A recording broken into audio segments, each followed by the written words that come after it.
सभी विद्यार्थियों को नमस्ते। विद्यार्थियों, हम राजस्थान स्टेट ओपन स्कूल और NIOS कक्षा 10 में जो मनोविज्ञान विषय है उसका चैप्टर नंबर 14 पढ़ रहे थे। इस पाठ को हमने आधा पढ़ लिया था, है ना। संप्रेषण, तो संप्रेषण के बारे में हमने जाना था, संप्रेषण क्या है, ठीक है। संप्रेषण के माध्यम कौन कौन से होते हैं वो हमने पिछली वीडियो में देखा है। तो अगर किसी ने पिछला वीडियो नहीं पढ़ा है या नहीं देखा है तो प्लीज़ उसको आप देखें, ताकि आपको ये आगे वाला जो इसका हिस्सा है, आगे वाला जो भाग है इस पाठ का, वो आपको अच्छे से समझ में आए। तो पढ़ते हैं इस पाठ को आगे से। तो हमने संप्रेषण अब है जो पढ़ेंगे, इस प्रभावी संप्रेषण के बारे में हमने पिछली बार मौखिक और अमौखिक संप्रेषण के बारे में पढ़ लिया था कि अमौखिक संप्रेषण क्या होता है और मौखिक संप्रेषण क्या होता है, उसको प्रभावी बनाने का क्या तरीका है ना। अब हम पढ़ेंगे प्रभावी संप्रेषण। तो संप्रेषण आप समझ गए होंगे, पिछला वीडियो आपने अच्छे से देखा है तो संप्रेषण का मतलब आप समझ गए हैं कि संप्रेषण यानी अपने विचारों को, अपनी सूचनाओं को जो आदान प्रदान करने का जो भी तरीका है, चाहे वो हम बोल के करते हैं, लिख कर करते हैं, कुछ संकेतों के माध्यम से, अपने शरीर के हाव भाव के माध्यम से, कुछ इशारों के माध्यम से, अपने आंखों के इशारों के माध्यम से, है ना, आदि जो भी तरीके होते हैं जिसके जरिए हम अपने विचारों को आदान प्रदान करते हैं, है ना, वही क्या है, संप्रेषण है। अभी आपने पढ़ा कि मौखिक तथा अमौखिक संप्रेषण हमारे जीवन में कैसे महत्वपूर्ण स्थान रखते हैं। ये आवश्यक है कि शिक्षा, व्यावसायिक क्षेत्र की उन्नति के साथ साथ अपने अंतर व्यक्ति संबंधों को अच्छा बनाने के लिए हम दूसरों से प्रभावी संप्रेषण करना चाहिए। कई बार हम आंशिक या पूरी तरह गलतफहमी के शिकार हो जाते हैं। देखो, कई बार हम क्या होते हैं कि आंशिक रूप से या पूरी तरह से हम कुछ गलत फहमियों के शिकार हो जाते हैं। सामने वाले की बात को हम अच्छे से नहीं समझ पाते हैं और हम उसका कुछ अलग ही अर्थ निकाल लेते हैं। इन दोनों ही स्थितियों में संप्रेषण नहीं हो पाता। इसीलिए ऐसी कुछ जरूरी बातें हमें अपने मस्तिष्क में रखनी चाहिए जो हमारे संप्रेषण को प्रभावी बनाए। प्रभावी संप्रेषण के बारे में पढ़ने से पहले हमें प्रभावी संप्रेषण में होने वाली रुकावटों को समझ लेना चाहिए। अधिकतर ये होता है कि संदेश को तोड़ मरोड़ कर प्रस्तुत किया जाता है। अधिकतर क्या होता है कि जो भी संदेश होते हैं उसको क्या करते हैं, तोड़ मरोड़ कर प्रस्तुत किया जाता है, जिसकी वजह से जो कुछ भी उसमें संदेश दिया होता है, जो वास्तविक संदेश है, वो हम तक नहीं पहुंच पाता। उदाहरण के रूप में कुछ लोग अपने मालिक को खुश करने के लिए, कुछ लोग क्या करते हैं, मालिक को खुश करने के लिए तथ्यों को बदल देते हैं, यानी कि कहना कुछ और चाहते हैं वो, और अपना मालिक खुश रहे उसके लिए उस बात को ही वो कुछ बदल के तोड़ मरोड़ कर उस बात को उसके अपने मालिक के सामने प्रस्तुत करते हैं। यह भी होता है कि लोगों के अपने प्रत्यक्षीकरण चुनाव भी होते हैं।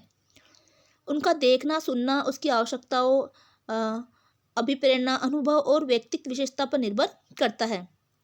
संदेश का कूटानुवाद करते समय लोग अपनी रुचियों और प्रत्याशाओं को प्रेषित कर पा सकते हैं। देखो, संदेशों को कूटानुवाद यानी कि संदेश को सामने वाले को बताते समय, या फिर कुछ संदेश ऐसे होते हैं जो अन्य भाषाओं में लिखे होते हैं, उसको हमें किसी दूसरी भाषा में उसको बदलना होता है, तब भी उसमें क्या करते हैं, अपनी कुछ प्रत्याशाएं, अपनी कुछ इच्छाएं, कुछ रुचियां भी उसमें डाल देते हैं, जिससे संदेश जो कुछ वो कह रहा है उसमें कुछ ना कुछ बदलाव हो जाता है।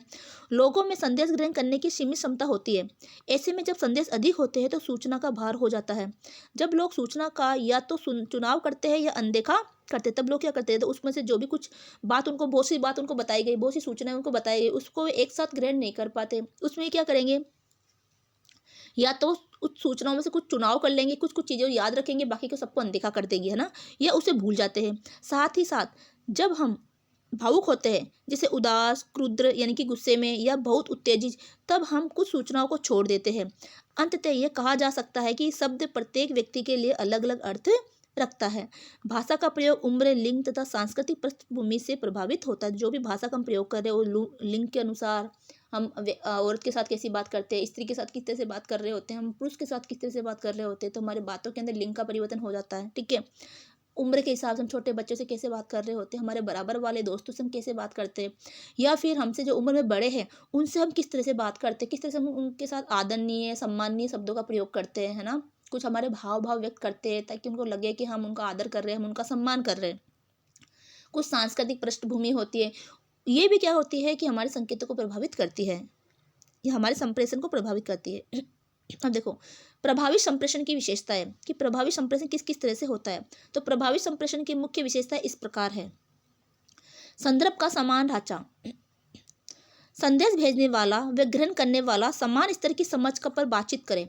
देखो, संदर्भ का समान ढांचा होना चाहिए, है ना, कि संदेश भेजने वाला तथा वह ग्रहण करने वाला समान स्तर की समझ पर बातचीत करे, यानी कि उनका स्तर क्या होना चाहिए, समान होना चाहिए। उस चीज़ों को समाज अच्छे से समझने वाले होने चाहिए, ठीक है। जब कोई माँ अपने बच्चे से बात करती है, वह बच्चे की शब्दावली का उपयोग करती है। माँ बच्चे से बात करे तो बच्चे की शब्दावली का प्रयोग करेगी, वो ज़्यादा कठिन शब्दों का प्रयोग नहीं करेगी कि वरना वो बच्चा समझ ही नहीं पाएगा। जैसे अभी मैं आपको ये लेसन पढ़ा रही हूँ, तो आपके स्तर की जो समझ है, उस स्तर की समझ के अनुसार ही मैं शब्दों का प्रयोग कर रही हूँ, आपको उस स्तर से समझा रही हूँ ताकि आप उस चीज़ को समझ पा रहे हो, है ना। लेकिन अगर मैं भारी भरकम शब्दों का प्रयोग करूँ, भारी भरकम विचारों का प्रयोग करूँ, तो आप उस चीज़ को समझ ही नहीं पाओगे, पता नहीं क्या बता रही है ना। तो ये चीज़ें होती है। तो जो सामने वाला है वो हमारे संदर्भ को समझ पाए, हमारे स्तर के बराबर हो, ठीक है। उसके स्तर को देखकर ही हम बात करते हैं। जैसे शैतान बच्चे से झिड़कने का स्वर, बच्चा को शैतानी करता है तो उस समय उसको झिड़कते हैं, उसको डांटते हैं, वो वाला स्वर। अगर बीमार हो तो चिंता व्यक्त करने वाली हमारी शैली हो जाती है। बच्चा बीमार होता है तो उससे चिंता व्यक्त करने वाली शैली हो जाती है, उसी तरह की हम बात करते हैं उससे, है ना। लेकिन जब वे अपनी बहन से बात कर रही हो तो वह संदर्भ के अनुकूल कई अलग शब्दों, पदबंधों, शैलियों का प्रयोग करती है। लेकिन जब वो अपने बराबर उसकी बहन है, उस बहन से बात कर रही है, तब उसके हाव भाव अलग चेंज हो जाते हैं, है ना। वो अलग अलग तरीके के शब्दों का प्रयोग करती है, पदबंध यानी वाक्यों का प्रयोग करती है, अलग अलग तरीके से शैली में वो बात करती है। तो संदर्भ के हिसाब से भी हमें शब्दों का, अपने विचारों का चयन करना पड़ता है, बातचीत की शैली हमें अपनानी पड़ती है। समान रुचि।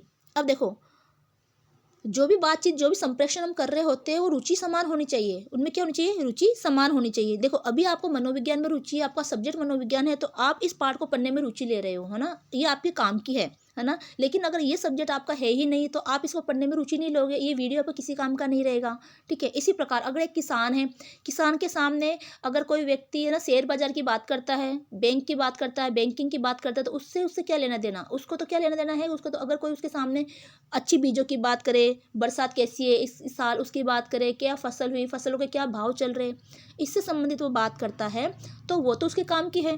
तो समान रुचि वाली चीज़ें होनी चाहिए, समान रुचि वाली चीज़ें होती है, समान रुचि वाली बातचीत होती है, तो व्यक्ति उसके अंदर इंटरेस्ट दिखाता है, बातचीत करता है, उसको समझता भी है। संप्रेषण की विषय वस्तु, भेजने वाले व ग्रहण करने वाले दोनों की पारस्परिक रुचि का होना चाहिए। दोनों की क्या होना चाहिए? रुचि का होना चाहिए। एक किसान के लिए शेयर बाजार की खबर में रुचि नहीं हो सकती, क्योंकि उसका संबंध तो बीजों की गुणवत्ता या मौसम के बदलने से खेती पर पड़ने वाले प्रभाव से है। समान भाषा, और भाषा भी कैसी होनी चाहिए? समान होनी चाहिए। मौखिक संप्रेषण का सबसे शक्तिशाली माध्यम भाषा है, यानी हम बोलेंगे तो किससे बोलेंगे? भाषा का प्रयोग करेंगे। तो जो हम हिंदी में बात कर रहे हैं तो सामने वाला भी हिंदी समझने वाला होना चाहिए, हम इंग्लिश में बात कर रहे हैं तो सामने वाला भी इंग्लिश समझने वाला होना चाहिए, तभी उस भाषा को समझ पाएगा, तभी हमारे विचारों को समझ पाएगा। एक जैसी भाषा प्रभावी संप्रेषण को निश्चित करती है, क्योंकि इससे शब्दों, पदबंधों, मुहावरों व लोकोक्तियों को गलत समझने की संभावना कम होती है। समान वातावरण। एक ही पृष्ठभूमि के लोग बिना किसी समस्या के संदेश समझ लेते हैं। एक ही पृष्ठभूमि के लोग होते हैं, एक ही वातावरण के लोग होते हैं, तो बिना किसी समस्या के सामने वाले की बात को समझ लेते हैं। इस प्रकार एक जैसी नागरिकता, आर्थिक स्तर, संस्कृति, सामाजिक रुचि, आयु वर्ग एवं व्यवसाय, इसके कुछ उदाहरण हैं। क्या आप एक जैसे मुद्दे की एक सूची बना सकते हैं? आपने ये भी देखा होगा कि किस प्रकार अपने ही धर्म, स्तर व शहर के लोगों से बात करना आसान होता है। अपने ही धर्म का लोग होता है तो उससे बात करना आसान होता है, क्योंकि दोनों का धर्म समान है, दोनों के रीति रिवाज समान है, ठीक है। अगर एक ही स्तर का व्यक्ति है, एक ही शहर के लोग हैं, तो उनसे बात करना आसान होता है। नीचे मौखिक संप्रेषण को प्रभावी बनाने के लिए कुछ सुझाव दिए गए हैं। पहला है, पढ़कर और सुनकर भाषा को सुधारिए। तो किस तरह से हमारे मौखिक संप्रेषण को प्रभावी बनाएं? कि पढ़कर और सुनकर भाषा को क्या करें? हम सुधारें। बोलने के ढंग, शैली व उच्चारण पर कार्य कीजिए। पहले सोचिए फिर बोलिए। ज़्यादा जल्दी व जोर से न बोलिए।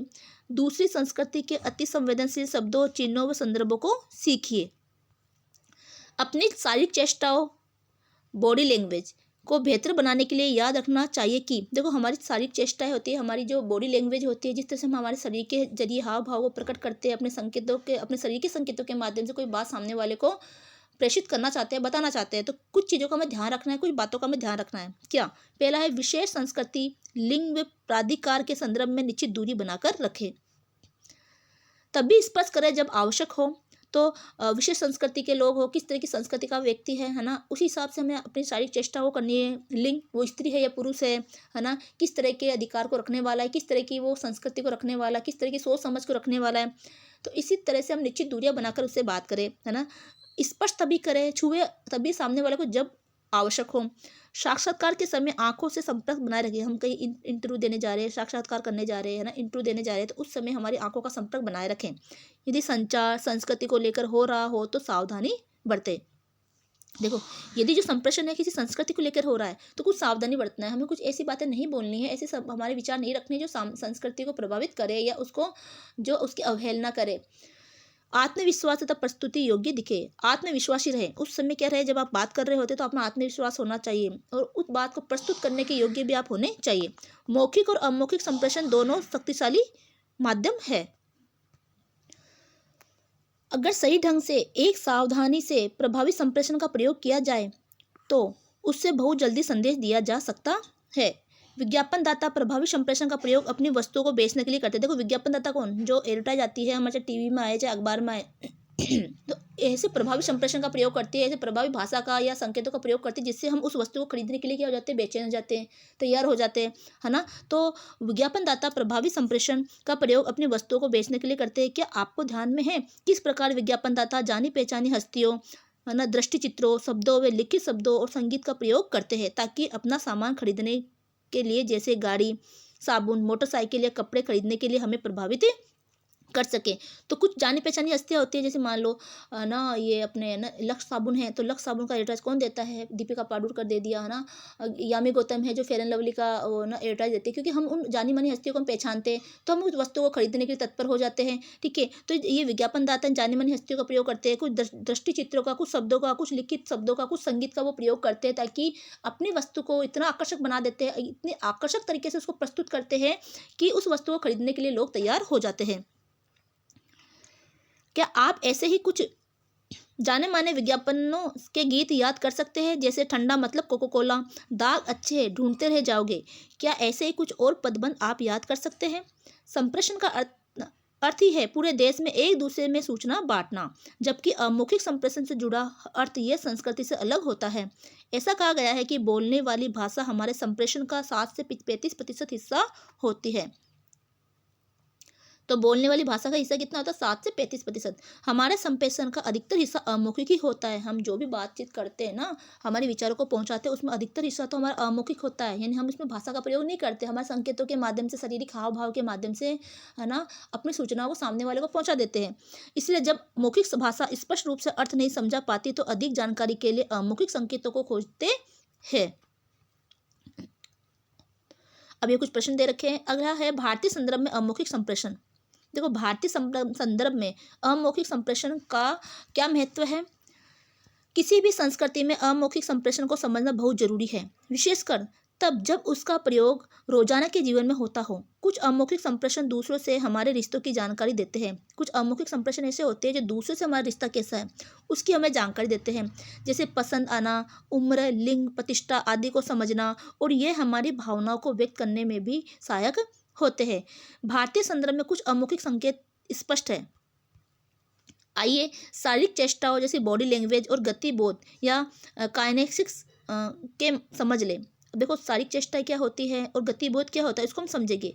भारतीय संस्कृति में एक युगल को सार्वजनिक स्थानों या परिवार के बीच में प्रेम या अंतरंग चेष्टाएं दिखाना अपेक्षित नहीं होता। देखो, भारतीय संस्कृति के अनुसार एक युगल यानी एक प्रेमी जोड़ा है, एक शादीशुदा जो जोड़े हैं, है ना, उनको सार्वजनिक स्थानों पर या परिवार के बीच अपने प्रेम प्रसंग को दिखाना या अपने प्रेम भरी बातों को व्यक्त करना अच्छा नहीं माना जाता। ठीक है ना।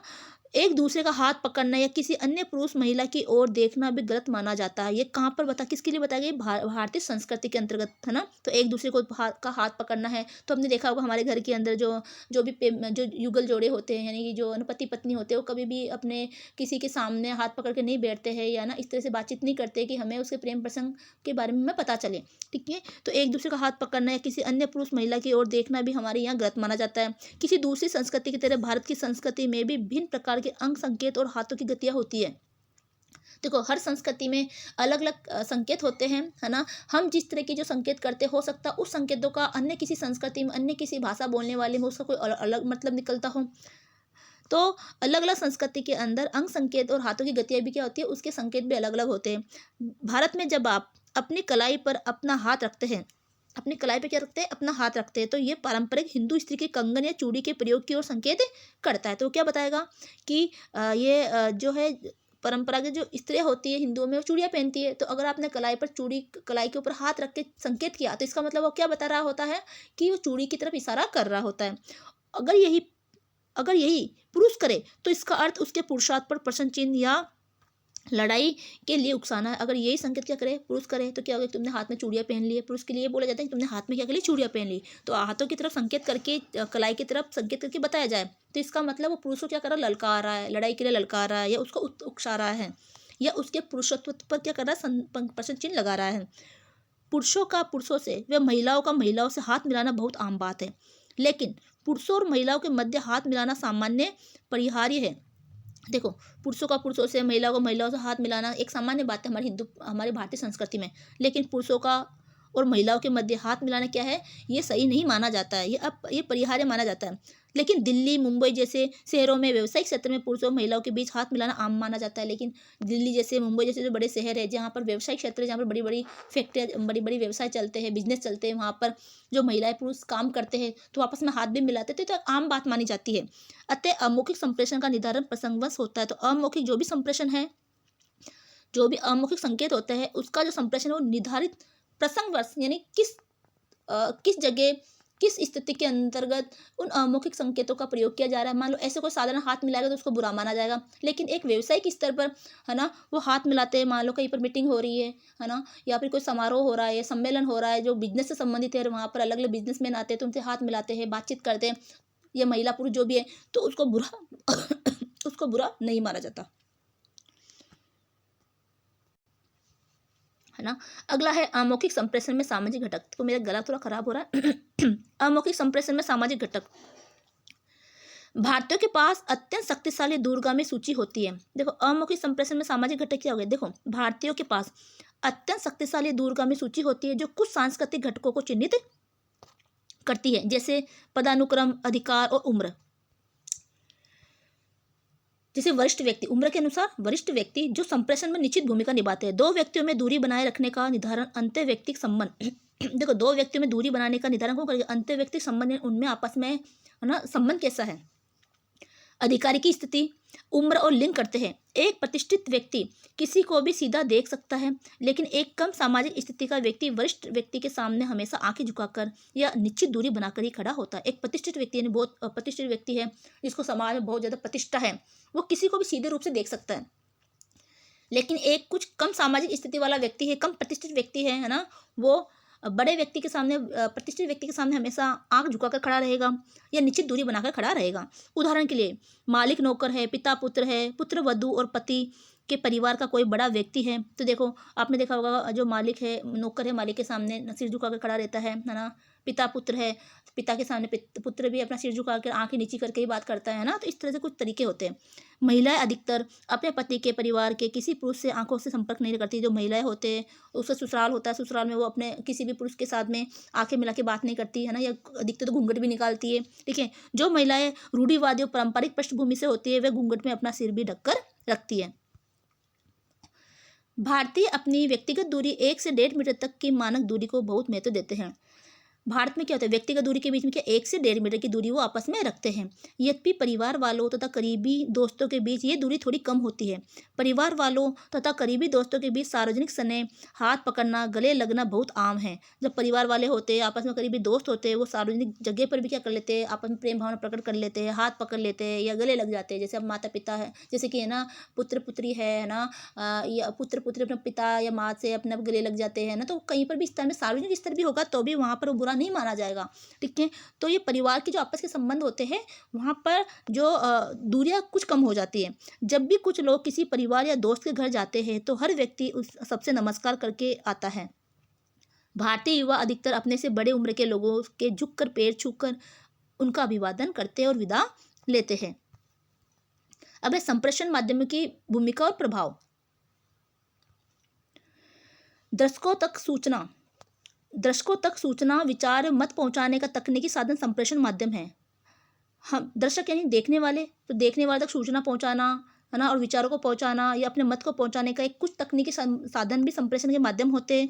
हम समाज में रहते हैं जहाँ सूचना व संप्रेषण हमें हमारे जीवन के विभिन्न क्षेत्रों जैसे कार्य, स्वास्थ्य की देखरेख, मनोरंजन, शिक्षा, यात्रा करने एवं व्यक्तिगत संबंधों आदि की उन्नति में हमारी सहायता करते हैं। तो ये जो भी संप्रेषण के माध्यम होते हैं, सूचनाएँ होती है, वो हमारे स्वास्थ्य की देखरेख में, मनोरंजन है, शिक्षा है, यात्रा है या व्यक्तिगत संबंधी व्यक्तिगत संबंधों की जानकारी है उसको उन्नत करने में सहायता करते हैं। हम रोज़ उठकर टीवी, समाचार पत्र, इंटरनेट पर समाचार देखते हैं एवं पढ़ते हैं। हम विज्ञापनों को इतना देखते हैं कि बाजार में कुछ भी खरीदने के लिए वे हमें प्रभावित करते हैं। बच्चे और किशोर फैशन, आदत, शारीरिक रूप, फैशन के बारे में बच्चे किशोर जो है फैशन के बारे में ज़्यादा रुचि रखते हैं, है ना। आदत, शारीरिक रूप यानी उनकी उनकी जैसे बॉडी अच्छी बन जाए, है ना, शारीरिक रूप से सुंदर दिखे, इस तरह की वो चीज़ें वो देखते हैं, है ना, या पढ़ते हैं, कहीं इंटरनेट है, कहीं है ना जनसंचार माध्यम है, उसके माध्यम से वो देखते हैं।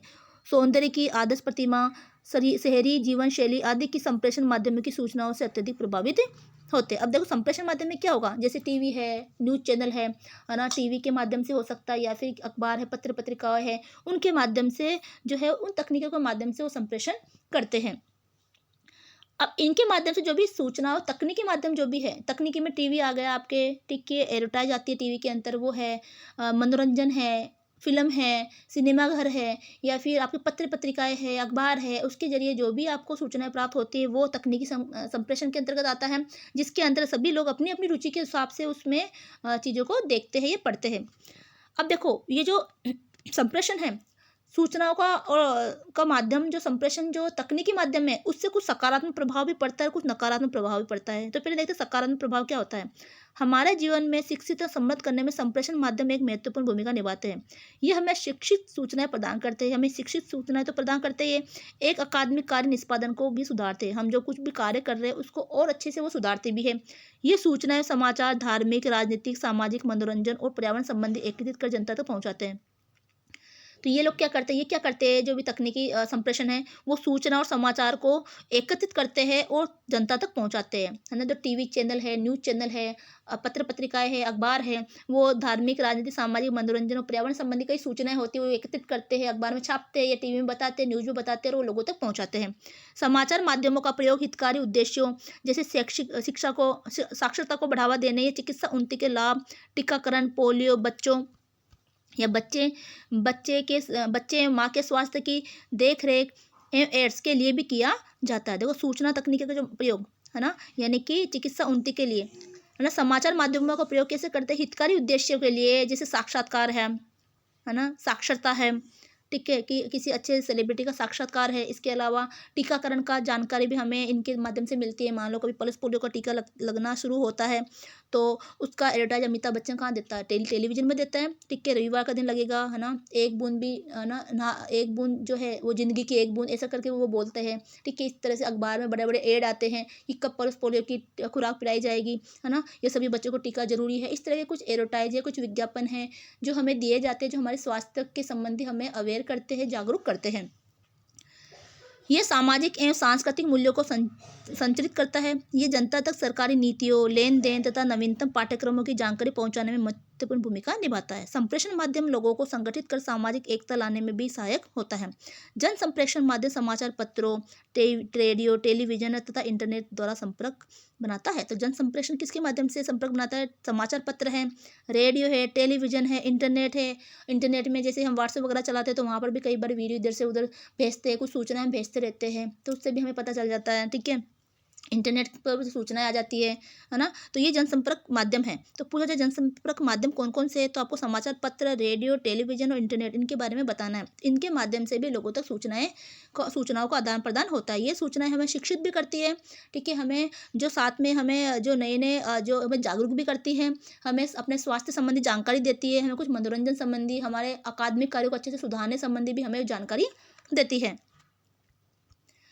नकारात्मक प्रभाव, अब देखो इनके कुछ नकारात्मक प्रभाव भी हैं। अगर इनका प्रयोग रेडियो, टेलीविजन, इंटरनेट, ठीक है, इंटरनेट में आप जो भी फेसबुक चलाते हो, व्हाट्सअप चलाते हो या कुछ वीडियो देखते हो, यूट्यूब वगैरह देखते हो ना।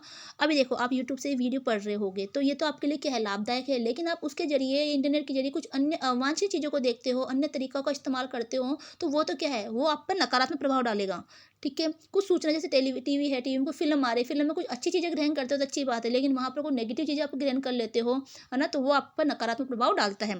तो नकारात्मक प्रभाव भी जनसंचार के माध्यम हम पर डालते हैं। व्यक्ति व समाज दोनों पर संप्रेषण माध्यमों के नकारात्मक प्रभाव भी पड़ते हैं। मीडिया का दुरुपयोग गलत सूचना एवं समाचार फैलाने के लिए भी किया जा सकता है। अब मीडिया का दुरुपयोग कैसे कर सकते हैं? गलत सूचना पहुँचाने के लिए, गलत समाचार फैलाने के लिए भी किया जा सकता है। जिससे संप्रदायों के बीच ईर्ष्या और घृणा पैदा होती है। अफवाह व दुष्प्रचार द्वारा झूठी सूचना फैलाने एक संगठित प्रयास होता है। कभी-कभी संप्रेषण माध्यम किसी की भी एकांकता का आदर नहीं करता और किसी भी प्रतिष्ठित या साधारण व्यक्ति की निजी या गोपनीय जानकारी को प्रकाशित कर देता है।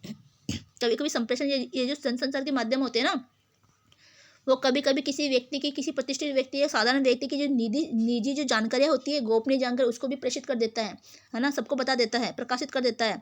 संप्रेषण माध्यमों द्वारा अश्लील सामग्री को फैलाने से बच्चों व युवाओं पर गलत प्रभाव पड़ता है। तो आपने देखा होगा कई बार जो यूट्यूब वगैरह है या फिर है ना, इन जो संप्रेषण के जो माध्यम हैं, जो इंटरनेट वगैरह जनसंचार, उसमें कुछ अश्लील चीज़ें भी बताई जाती है, जिससे बच्चों पर और युवाओं पर गलत प्रभाव पड़ता है। ये समझना बहुत ज़रूरी है कि संप्रेषण माध्यम समाज में महत्वपूर्ण कार्यों में से सेवा करता है। तो संप्रेषण क्या करता है? समाज में महत्वपूर्ण कार्यों से सेवा भी करता है। अतः इसे अपने कुछ दायित्वों का निर्वाह करना चाहिए। मीडिया को यहाँ अपने नैतिक गुणों को बनाए रखना जरूरी है, ताकि जनता तक वह सही व स्पष्ट जानकारी पहुँचाए। मीडिया को भारत के बहुवचनीय प्रभाव को ही झलकाना चाहिए और देश के हर नागरिक को आवाज़ प्रदान करनी चाहिए। तो ये मीडिया ने जनसंपर्क, ठीक है, जनसंपर्क के माध्यम। अभी आपने क्या सीखा? तो इस पाठ से हमने क्या सीखा वो हम एक बार देख लेते हैं। संप्रेषण की प्रक्रिया लोगों तक परिवेश के साथ होने वाली अंतःक्रिया है। ये हमने फर्स्ट लाइन में पढ़ा था, है ना? संप्रेषण द्विपक्षीय प्रक्रिया है जिसमें संदेश होता है जो स्वभाव में बदलाव लाता है, साथ ही साथ उसमें संदेश को भेजने व समझने की सहजता होती है।